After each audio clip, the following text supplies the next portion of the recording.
Salut le bien-aimé en Jésus-Christ et bienvenue à WIFNU, notre communauté qui lit la Bible ensemble pour connaître les promesses qu'on a en Jésus-Christ, notre Seigneur, notre Sauveur et notre espérance. Nous continuons avec Matthieu chapitre 15. Les pharisiens et la tradition. Alors des pharisiens et des scribes virent de Jérusalem auprès de Jésus et dirent, « Pourquoi tes disciples transgressent-ils la tradition des anciens ? Car ils ne se lavent pas les mains quand ils prennent leur repas. » Il leur répondit, « Et vous, pourquoi transgressez-vous le commandement de Dieu au profit de votre tradition? Car Dieu a dit, honore ton père et ta mère, et celui qui maudira son père ou sa mère sera puni de mort.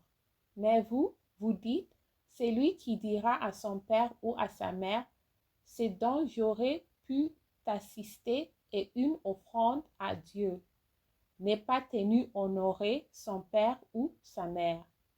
Vous annulez ainsi la parole de Dieu au profit de votre tradition. Hypocrite, Ésaïe a bien prophétisé sur vous quand il a dit, « Ce peuple m'honore de lèvres, mais son cœur est éloigné de moi. C'est en vain qu'il m'honore en enseignant des préceptes qui sont des commandements d'hommes. » Ayant appelé à lui la foule, il lui dit, « Écoutez et comprenez. Ce n'est pas ce qui entre dans la bouche qui saoule l'homme, mais ce qui sort de la bouche, c'est ce qui saoule l'homme. » Alors ses disciples approchèrent et lui dirent, « Sais-tu que les pharisiens ont été scandalisés des paroles qu'ils ont entendues? » Il répondit, « Toute plante qui n'a pas planté mon Père céleste sera déracinée. Laissez-les, ce sont des aveugles qui conduisent des aveugles. Si un aveugle conduit un aveugle, ils tomberont tous deux dans une fosse. » Pierre, prenant la parole, lui dit, « Explique-nous cette parabole. » Et Jésus dit, « Vous aussi êtes-vous encore sans intelligence? Ne comprenez-vous pas que tout ce qui entre dans la bouche va dans le ventre, puis est jeté dans le lieu secret? Mais ce qui sort de la bouche vient du cœur, et c'est ce qui saoule l'homme. Car c'est du cœur que viennent les mauvaises pensées, le meurtre, les adultères, l'impudicité, les vols, les faux témoignages, les calomnies. Voilà les choses qui saoulent l'homme. Mais manger sans être lavé les mains, cela ne saoule point l'homme. Jésus sur le territoire de Tyr et Sidon. La femme cananéenne. Jésus étant parti de là, se retira dans le territoire de Tyr et de Sidon. Et voici une femme cananéenne qui venait de ces contrées, lui cria, « Aie pitié de moi, Seigneur, fils de David. Ma fille est cruellement tourmentée par le démon. » Il ne lui répondit pas un mot.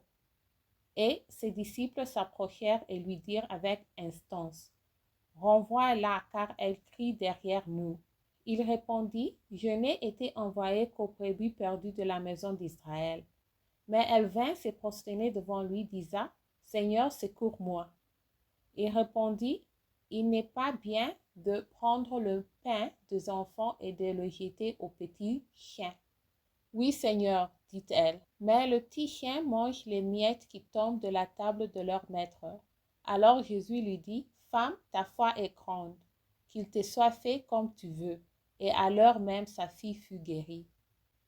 Amen. Jésus de retour vers la mer de Galilée, nombreuses guérisons, seconde multiplication de pain. Jésus quitta ces lieux et vint près de la mer de Galilée.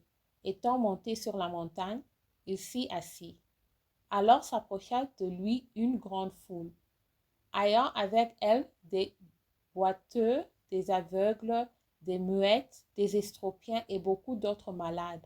On les mit à ses pieds et il les guérit, en sorte que la foule était dans l'admiration de voir que les muettes parlaient, que les estropiés étaient guéris, que les boiteux marchaient, que les aveugles voyaient, et elle glorifiait le Dieu d'Israël.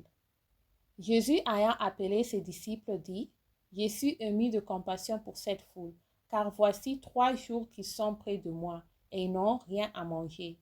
Je ne veux pas les renvoyer à jeûne, de peur que les forces de leur manque en chemin. » Les disciples leur dirent, Comment nous procurer dans le lieu désert assez de pain pour rassasier une si grande foule?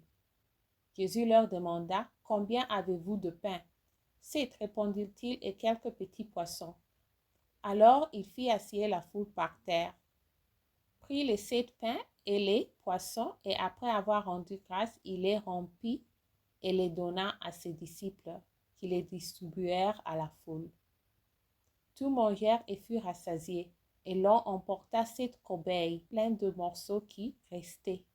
Ceux qui avaient mangé étaient 40 000 hommes, sans les femmes et les enfants. Ensuite, il renvoya la foule, monta dans la barque et se rendit dans la contrée de Magardan. Merci d'avoir lu ensemble. Qui améliore mon français en lisant la Bible. Restez en Jésus-Christ et Shalom.